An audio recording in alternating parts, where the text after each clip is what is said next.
Hello everybody, welcome back to another video on this channel. So another topic that I wanted to highlight on is the narcissist is not going to be monogamous. The narcissist is actually going to be quite promiscuous, and they basically can't help themselves, and they're going to be constantly put in situations that are testing their limits. And if you're somebody who truly just doesn't question what your partner does, this can take a very long time to come to the surface, and it can actually be quite dangerous because you can get instances where your narcissist is basically living a whole nother life away from you. Or it can lead to cases of, where they end up having children with other women outside of your marriage or your relationship. So it can be very dangerous, but very painful situation to be going through. The narcissist, this isn't exactly something that they can control. And a true narcissist is going to show patterns of this behavior dating basically their whole entire life, years and years and years leading up to the point where you are with them. And of course, with gaslighting and isolation and everything, they're going to make you feel like you're the only person and you're the only one that matters, and that you're different, so they're different somehow. So there's no reason to doubt them. But as soon as you start getting comfortable, maybe you don't care what he does on his phone, what he or she does on their phone. You don't care who they spend their time with, when they're claiming that they're at the bar with a couple friends after work or whatever it is. When in reality, they're with another person, another woman or another man, having an intimate relationship with them. And they can be, if you catch them and confront them, they will try to make it as normal as possible. They might even try to blame it on you. And of course, you're going to take them back, because this is the cycle of the narcissism and the way that a relationship with them works. You're going to take them back. You're going to try to fix things. You're the one that's going to be doing all of the work. And as soon as you let your guard down, as soon as you get comfortable again and get back into the swing of things and being in a normal, happy, and what you perceive to be semi-healthy relationship with the narcissist, it's going to happen again. It can happen on multiple levels as well. It doesn't necessarily have to be a sexual relationship, but it can be an emotional one as well, or even just an inappropriate friendship, where it just goes a little bit too far with that person. Even though they might not be having sex, it's still an inappropriate relationship that they should not be having. Somebody of the opposite gender, and what I mean by that is they can be, sexting. They could be sending dirty pictures to each other. They can be talking about having sex with each other, or bringing up their spouses and saying things like, oh, well, my partner would never do that, or if we were together, we'd have so much fun. Things like that. It's going to be completely inappropriate. There might even be a little bit of touching involved, but it never actually gets to the sex level. In my personal opinion, all of that is cheating, but the narcissist will not see it as such. When you do call them out, once again, this could be multiple times. It could be once. It could be 2 times, 3 times, 4 times. It's going to be the same every single time. At first, they're likely going to say that you don't know what you're talking about, or that you're blowing it out of proportion. They're going to say that it doesn't look, that it isn't what it looks like. And if you're persistent enough, they're going to come up with all kinds of stories, and they're going to try to only give you enough so that you don't delve too deep into it.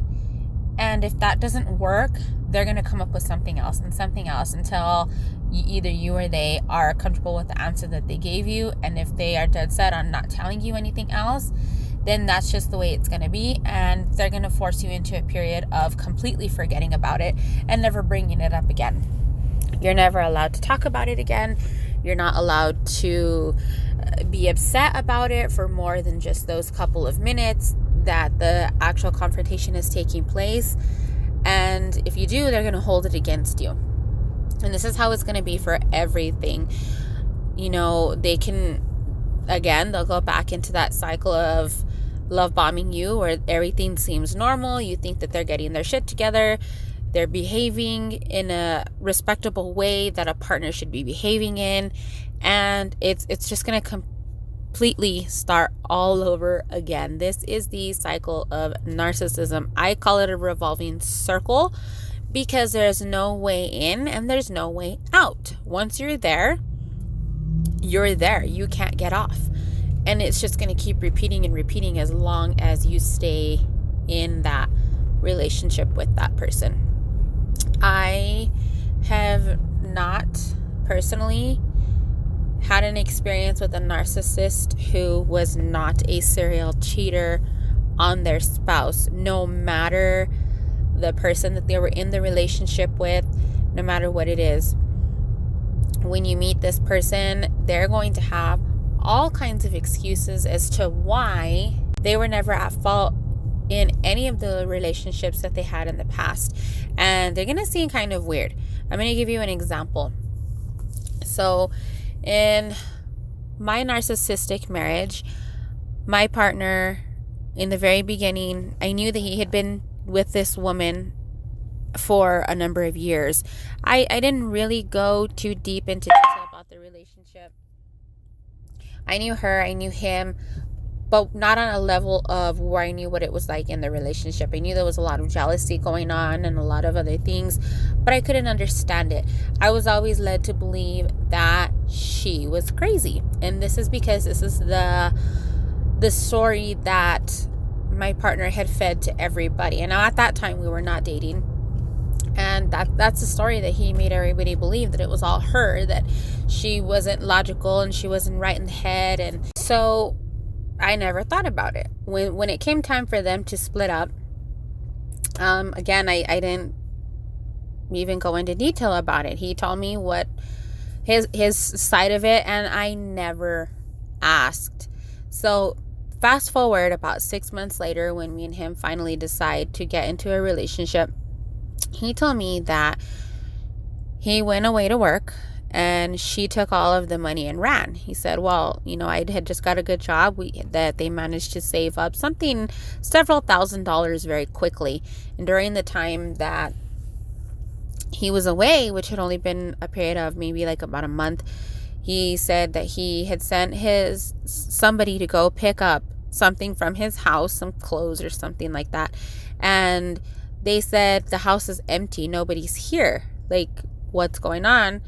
And he said that's how he found out that she had left him.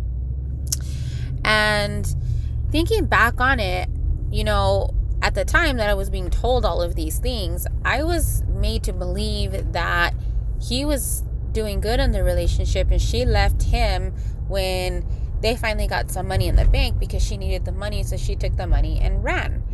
And they had no children, so it was easy for her to get out of there and not look back. So he immediately began dating again and seeing other women. I mean, like, probably that same week he was already with different women. And now, what I know now, looking back on my relationship and all of the things that I've been through, and to the point that I realized the type of relationship I was in and the type of person that I was dealing with, that woman was completely in her right mind to get out of that relationship. And she knew that once he left, that was going to be her one and only getaway, was once he was gone. And she took her chance to go. Granted, she didn't say anything to him at all. And when she saw the opportunity to take the money, she took it and left. And to be completely honest, as awful as this sounds, I don't blame her, because I know what I went through in a relationship with the same man. And I'm not saying that I would have done the same thing or that I did the same thing. Not in any respect am I saying that at all. But that was her one and only chance to leave, and she took it. And like I said, I was forced to, not necessarily forced, but I was coerced into believing that he did no wrong in this relationship whatsoever. And everything that occurred in that relationship, bad or appeared to be negative, was because of some fault that she did. And, I started to realize that everything that my narcissist had that went wrong in his life, he blamed on the other person. He never took credit for any of it, and not even credit. He never owned up to any situation at all. He always maintained his stance that he never cheated on anybody. He never slept with hookers. He never hired hookers. He never, anything that was going to make him look negative.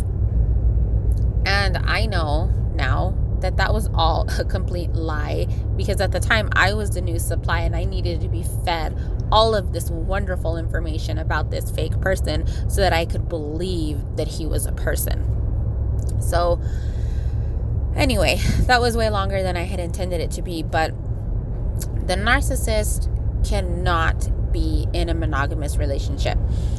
And if you are in a relationship with a narcissist, or if you think you're in a relationship with a narcissist and he has not cheated on you, I'm going to tell you the one of two things. Either you just haven't found out about it, you're not looking hard enough, or you don't know the signs, or you don't know how to look into those things, or he's probably not a narcissist. This goes the same for her as well.